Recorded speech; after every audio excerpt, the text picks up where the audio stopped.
You think you smell coffee, but what you are actually sensing is a specific arrangement of atoms, a particular molecular shape. Inside your nasal cavity, millions of specialized neurons wait. They aren't coffee detectors, they are shape detectors. Each neuron expresses just one type of the roughly 400 different olfactory receptors you have. Each receptor is a lock, and an airborne molecule is a potential key. When a key fits a lock, a signal is sent. But it's rarely a single perfect fit for just one molecule. A single scent, like that of a rose, is not one molecule. It's a complex bouquet of hundreds of different volatile compounds. Each compound activates a unique combination of your 400 receptor types. This creates a sort of chord, a combinatorial code.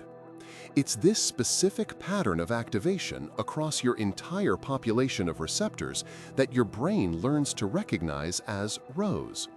Change one molecule in the mix and the chord changes. This is why synthetic rose smells slightly different from a real one. The chord is similar, but not identical. But what happens when you smell something that isn't there? The sudden, distinct scent of burnt toast with no toaster in sight. This is phantasmia, a phantom smell. This isn't a failure of the receptors in your nose. They are receiving no keys. The event is happening entirely within your brain. Specific neurons in your olfactory cortex are firing in the burnt toast pattern without any external trigger. It's a neurological hallucination, an echo of a smell. The signals from your nose don't go directly to your conscious mind. First, they converge in the olfactory bulb, a structure at the front of your brain. Here, the raw data is sorted. All the signals from the same receptor type, say receptor #257, are gathered into one specific point called a glomerulus. The result is a clean spatial map of which receptors were activated. This map is the pattern, the chord from earlier. Your brain is a pattern recognition machine, and it can sometimes see a pattern where there isn't one, or complete a pattern from incomplete data. From the olfactory bulb, the sense signal takes a unique route compared to other senses. It has direct, high-bandwidth connections to two critical areas: the amygdala, your brain's emotional processing center, and the hippocampus, the seat of new memory formation.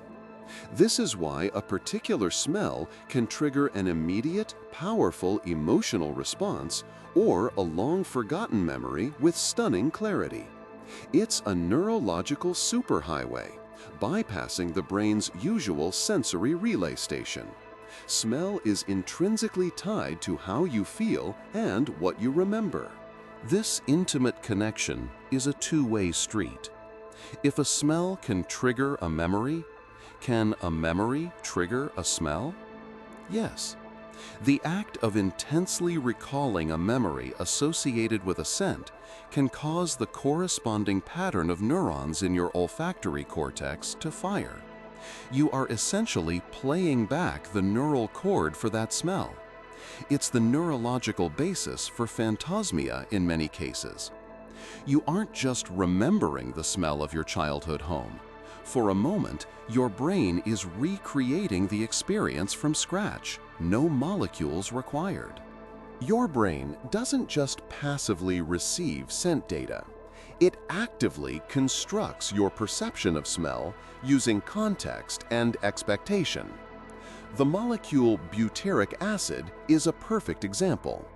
It's found in Parmesan cheese, but it's also a key component in the smell of vomit. Scientists have presented the exact same chemical to people but labeled it differently. When told it's cheese, people report a cheesy, savory smell. When told it's a sample for a sickness study, they report a foul, disgusting odor. The molecule didn't change. The brain's expectation changed, and so did the perceived smell. So, a smell isn't really a property of the world outside. It's not in the coffee. A smell is a perceptual model, a story your brain tells itself based on partial chemical data, filtered through memory, emotion, and expectation. The combinatorial code is the language, but your brain is the author. And a phantom smell is simply the author writing a story from memory, without reading any new pages. It reveals that what we perceive as an objective reality is, at its core, a carefully constructed and sometimes flawed simulation. Monotony has grown fast. Nearly 2,700 people have watched in the last few weeks, yet less than 0.03% are subscribed. It would mean a lot if you joined by hitting subscribe. And again, thanks for watching.